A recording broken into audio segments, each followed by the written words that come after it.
দুর্গাপুজোর সময়ে কলকাতা মেট্রো পরিষেবার সময়সূচি প্রকাশ করল কলকাতা মেট্রো রেল কর্তৃপক্ষ। প্রতিবারের মতো এবারেও পুজোর 4 দিন ভোর পর্যন্ত মেট্রো চালানো হবে। তেমনি দিনের বেলায় মিলবে মেট্রো পরিষেবাও। ষষ্ঠীর দিন সারা দিনে আপ ও ডাউন মিলিয়ে মোট 288টি মেট্রো চালানো হবে।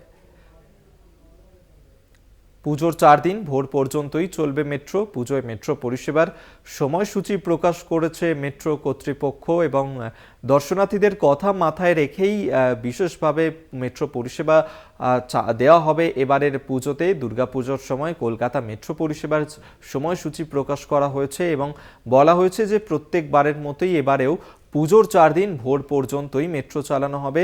তেমনি দিনের বেলাতেও মিলবে মেট্রো পরিষেবা। মেট্রো রেলের সিপিআরও তিনি ঠিক কি বলছেন শুনুন।